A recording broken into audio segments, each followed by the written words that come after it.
Salam kerahiman. Hari ini 21 Desember kita akan baca dari 785. Kita mulai ya. Dalam nama Bapa dan Putra dan Roh Kudus. Amin.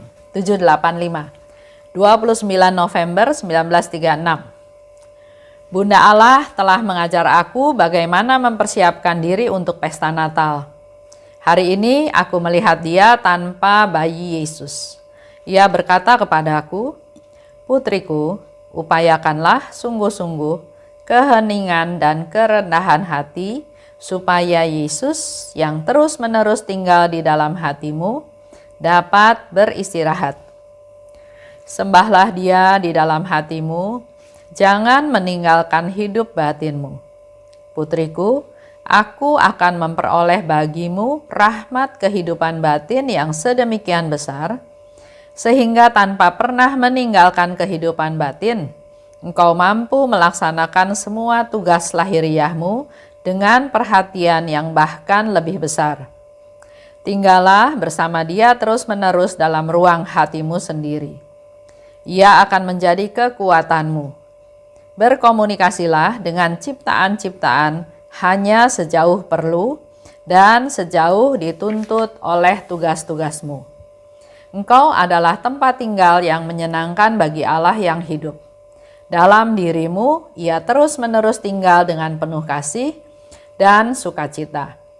Dan kehadiran Allah yang hidup, yang engkau alami dengan lebih nyata dan gamblang, akan meneguhkan engkau, putriku, dalam segala hal yang telah kukatakan kepadamu. Berusahalah berlaku seperti ini sampai hari Natal. Dan kemudian ia sendiri akan memberitahukan kepadamu dengan cara apa engkau akan mempersatukan dan menyatukan diri dengan dia." 785. Itu terjadi 29 November 1936. Bunda Allah mengajar aku untuk mempersiapkan diri untuk pesta Natal. Sekarang tanggal 21 Desember, 4 hari lagi kita akan merayakan Natal bersama-sama. Apakah kita sudah mempersiapkan diri? Biasanya Natal itu berkaitan dengan pohon Natal, hiasan Natal di rumah, atau ada juga yang mulai memperbaiki rumahnya, menyiapkan rumahnya dengan melakukan renovasi kecil-kecilan, atau juga ya banyak hal ya, bahkan kalau buat anak-anak ada baju baru, baju Natal, dan seterusnya. Nah, di dalam devosi kepada kerahiman ilahi ini kita lebih dibimbing untuk melakukan persiapan Natal secara rohani, menyiapkan diri untuk kedatangan Yesus yang lahir ke dunia, kedatangan Juru Selamat. Hari ini Bunda Maria terlihat oleh Suster Faustina tanpa bayi Yesus ya, memang jadi kelihatan Maria saja. Di penampakan yang lain, Suster Faustina sering melihat Bunda Maria datang membopong bayi Yesus. Dikatakan, "Putriku, upayakan sungguh-sungguh keheningan dan kerendahan hati." Jadi kita perlu ada waktu untuk hening. Dengan masa COVID seperti sekarang ini, sebetulnya kita lebih banyak waktu di rumah ya. Kita bisa menyiapkan waktu untuk ada saat hening. Dan kerendahan hati. Itu yang harus disiapkan. Dengan kita berinteraksi dengan orang, pasti mengalami hal-hal tertentu, dan di situ dituntut praktek kerendahan hati. Contoh, ada yang kasih contoh bahwa kerendahan hati itu adalah kalau kita tidak memotong pembicaraan orang. Kadang-kadang kita tahu apa yang dia mau katakan ya. Bahkan di diary Faustina bilang, Suster Faustina katakan pada Yesus, "Saya udah tahu orang itu mau ngomong apa." Bahkan dia sudah ngomong hal tersebut selama 10 kali. Jadi Suster Faustina pun mungkin sudah bosen dengarnya ya. Tapi dengan prinsip kerendahan hati, dia tetap mendengarkan orang itu bercerita sampai selesai. Karena orang berbicara itu ada yang memang dia ingin bercerita, ada yang memang ingin mendapat tanggapan, mendapat respon dari kita, atau mendapat pendapat kita, atau dia mau keluarin unek-uneknya, dia mau bercerita. Ada yang bercerita karena ingin mendapat nasihat, ingin mendapat komen, tapi ada yang memang dia hanya sekedar ingin bercerita, ingin mengeluarkan apa yang ada di dalam dirinya, dalam pikirannya. Nah, kalau sama kita di-cut, berarti kan keinginan dia nggak tercapai. Pernah ya, satu kali saya juga sudah pernah cerita di sini bahwa ada anak buah saya yang saya tahu dia mau ngomong apa. Jadi sebelum dia selesai ngomong, saya sering meng-cut. Saya bilang, saya tahu kamu mau ngomong ini. Kamu mau ngomong ini kan? Kalau mau ngomong ini, solusinya ini. Jadi saya dalam hal ini, menurut saya itu adalah kesombongan rohani saya. Saya bisa menebak jalan pikiran dia, saya nggak mau buang waktu dengerin dia ngomong, saya mau langsung to the point. Maunya apa? Ini solusinya, udah selesai. Tapi di dalam proses kerendahan hati ternyata itu salah. Saya harus belajar mendengarkan dia, memberi dia waktu untuk bisa mengungkapkan apa yang dalam pikirannya. Dan Tuhan izinkan dia model orang yang kalau ngomong itu berputar. Enggak to the point tapi muter kemana-mana. Sedangkan saya orangnya to the point. Tapi Tuhan memang mengizinkan saya mengalami hal tersebut. Dalam hati, aduh Tuhan, saya tahu dia mau ngomong apa, saya udah nggak tahan nih mau jawab ya. Tapi seolah-olah Tuhan bilang, dengarkan. Ini proses kerendahan hati. Mendengarkan. Begitu pula dengan kita semua. Sering suami istri ribut hanya karena nggak mau dengar. Padahal Tuhan menciptakan kita, mulut ini satu, telinga ini dua. Jadi sebetulnya kita harus punya waktu untuk lebih mendengarkan daripada berbicara. Ini bagian daripada kerendahan hati ya, yang sederhana aja. Coba kita lakukan. Orang ngomong kita dengerin, walaupun ngomongnya nggak bermutu. Tapi itu kalau buat saya itu menjadi satu proses. Coba, bisa nggak diem? Bisa nggak berkomentar? Bisa nggak kamu buang waktu buat dia? Bisa nggak kamu memberikan waktu buat dia? Jadi fokusnya sekarang bukan saya, tapi fokusnya adalah orang itu. Itu salah satu latihan kerendahan hati. Sehingga di sini dikatakan, upayakan sungguh-sungguh keheningan. Ada saat hening dan kerendahan hati. Dikatakan lebih lanjut oleh Bunda Maria, upayakan sungguh-sungguh hal tersebut supaya Yesus yang tinggal di hatimu dapat beristirahat. Kita menerima komuni, kita menerima Yesus, Yesus tinggal di dalam diri kita, tapi kita juga harus tetap mempertahankan, menjaga suasana supaya Yesus bisa beristirahat, yaitu dengan cara melakukan keheningan dan juga kerendahan hati. Sembahlah dia di dalam hatimu. Jangan meninggalkan hidup batinmu. Kalau kita ke gereja terima komuni, ada Yesus dalam diri kita, terus udah gitu misa belum selesai, berkat belum selesai, udah cepet-cepet keluar. Karena nggak mau ketemu sama umat yang lain. Atau karena saya mau cepat keluar karena ada kerjaan lain, ada aktivitas lain. Atau saya nggak mau terganggu oleh orang-orang lain.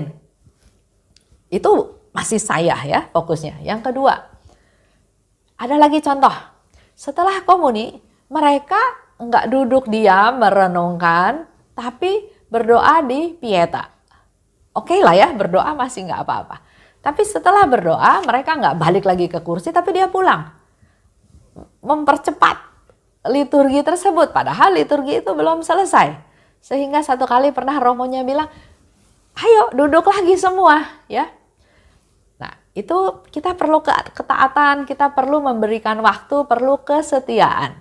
Selanjutnya pulang, begitu keluar nggak mau kalah sama orang lain, mau keluar duluan, lebih cepat, berdesak-desakan. Atau ada lagi yang lain, mobilnya dihalangin, marah, komplain. Bahkan pernah ada yang teriak-teriak. Gimana Yesus di dalam hati kita bisa beristirahat? Atau apakah kita sudah menyembah Dia di dalam hati kita masing-masing? Bagaimana dengan hidup batin kita? Apakah hanya 1 jam di gereja? Atau kita terus merasakan bahwa ada Yesus dalam diri kita? Dikatakan oleh Bunda Maria, "Putriku, aku akan memperoleh bagimu rahmat kehidupan batin yang sedemikian besar, sehingga tanpa pernah meninggalkan kehidupan batin, engkau mampu melaksanakan semua tugas lahiriahmu." Bunda Maria mau memberikan rahmat kehidupan batin kepada kita. Dia sebagai ibu yang peduli kepada anak-anaknya mau memberikan rahmat kehidupan batin. Tinggallah bersama Dia terus-menerus dalam ruang hatimu sendiri. Perlu kita sadari ya bahwa Tuhan ada di dalam kita dan kita bersatu dengan Tuhan. Dan Ia akan menjadi kekuatanmu. Ada banyak orang ya juga berkeluh kesah. Udah nggak tahan dengan suami yang seperti itu. Udah nggak tahan dengan istri yang seperti itu. Hari ini kita belajar seperti yang dikatakan oleh Bunda Maria. Kita mempertahankan kehidupan batin kita. Kita sungguh bersekutu dengan Tuhan, menyembah Dia yang ada di dalam diri kita. Karena Dia adalah sumber kekuatan kita. Jadi nggak ada satu masalah pun yang nggak bisa kita atasi kalau kita bersama dengan Tuhan. Berkomunikasilah dengan ciptaan-ciptaan sejauh perlu dan sejauh dituntut oleh tugas-tugasmu. Jadi jangan buang waktu ya dalam hal ini. Kita mau jalan ke sana. Tapi yang kita lakukan bukan jalan lurus ke sana, tapi lihat ke kiri, lihat ke kanan, nengok kiri, nengok kanan, lihat kanan kotor, kiri kotor, komplain. Itu mengganggu. Ya, sehingga di sini dikatakan berkomunikasilah dengan ciptaan sejauh perlu. Karena kita sedang fokus untuk mempersiapkan kedatangan Yesus yang hari Natal tersebut. Dengan selalu mengusahakan keheningan dan kerendahan hati ya, seperti tadi dikatakan. Jadi berkomunikasi dengan ciptaan itu seperlunya aja. Dan sejauh dituntut oleh tugas-tugasmu. Kalau memang kita tugas mengajar, contoh ya mengajarlah yang baik. Pasti dia ada komunikasi dengan murid-muridnya. Bukan berarti hening terus nggak boleh berbicara ya. Jadi harus pada tempatnya. Engkau adalah tempat tinggal yang menyenangkan bagi Allah yang hidup. Dalam dirimu Ia terus-menerus tinggal dengan penuh kasih dan sukacita.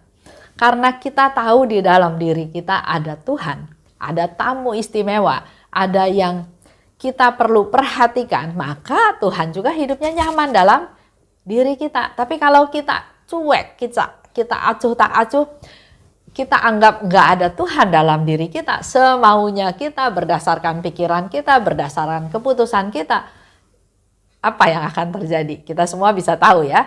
Sehingga di sini dikatakan oleh Bunda Maria, engkau adalah tempat yang menyenangkan karena kita selalu sadar ada Tuhan dalam diri kita dan kita bersatu dengan Tuhan dan mengandalkan Tuhan. Dan kehadiran Allah yang hidup yang engkau alami dengan lebih nyata dan gamblang akan meneguhkan engkau dalam segala hal yang telah kukatakan kepadamu. Berusahalah berlaku seperti ini sampai hari Natal. Yang tadi ya, upayakan dengan sungguh-sungguh keheningan. Ciptakan ada waktu hening. Dan juga melakukan kerendahan hati. Dan kemudian Ia sendiri akan memberitahukan kepadamu dengan cara apa engkau akan dipersatukan dan menyatukan diri dengan Dia. Itu terserah Tuhan bagaimana caranya, terserah Tuhan ya. Tapi tetap dari pihak kita juga perlu ada partisipasi, nggak bisa aktif, nggak bisa pasif aja, nggak bisa diam aja. Kita harus juga aktif, ada partisipasi. Bunda Maria mempersiapkan Suster Faustina sampai hari Natal, sampai Yesus lahir. Selanjutnya, Yesus sendiri yang akan memberitahukan step-step berikutnya. Begitu pula dengan kita semua. Sekarang tanggal 21, masih ada 4 hari untuk menyiapkan diri untuk menyambut kelahiran Tuhan kita Yesus Kristus dengan keheningan dan kerendahan hati. Mari kita praktekkan bersama tentang kerendahan hati tersebut. Bukan saya fokusnya, tapi orang lain lebih penting. Kita mulai praktek. Baik, itu aja. Kita tutup ya dengan doa penutup. Dalam nama Bapa dan Putra dan Roh Kudus, amin. Allah Bapa yang Maha Baik, kami juga ingin mempersiapkan diri dalam menyambut kedatangan Putramu pada hari Natal. Masih ada beberapa hari ini Tuhan, mampukan kami, bimbing kami, pimpin kami agar kami dapat melakukan apa yang Bunda Maria katakan kepada Suster Faustina untuk mengupayakan keheningan dan juga melakukan praktek kerendahan hati.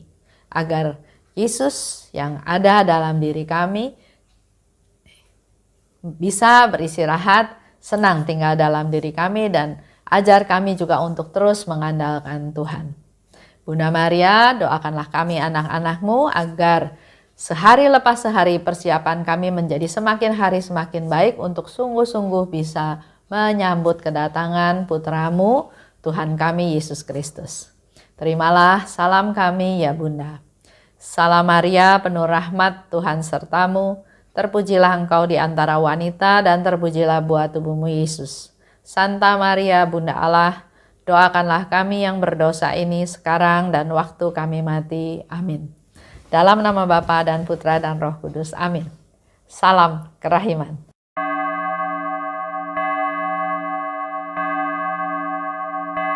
Hatiku dipenuhi sukacita ketika Bunda Maria datang. Dia datang berkunjung kepadaku sambil memopong bayi Yesus. Hatiku dipenuhi sukacita ketika Dia menyapaku. Dengan lembut serta kasih sayangnya, Dia menyejukkan hatiku. Dia berkata, janganlah aku takut, karena Dia selalu bersama. Terima kasih ya Yesus, karena Engkau memberikan Bundamu padaku.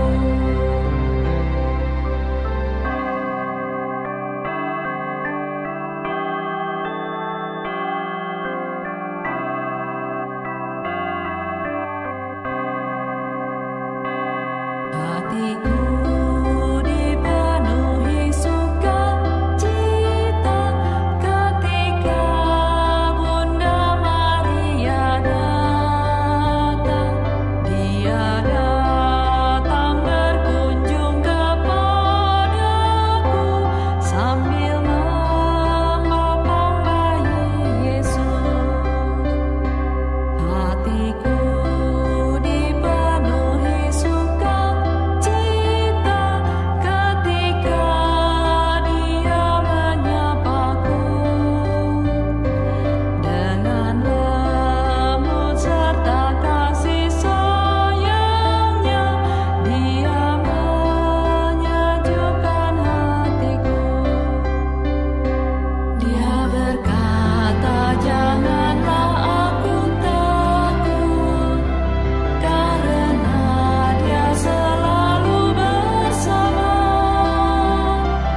Terima kasih ya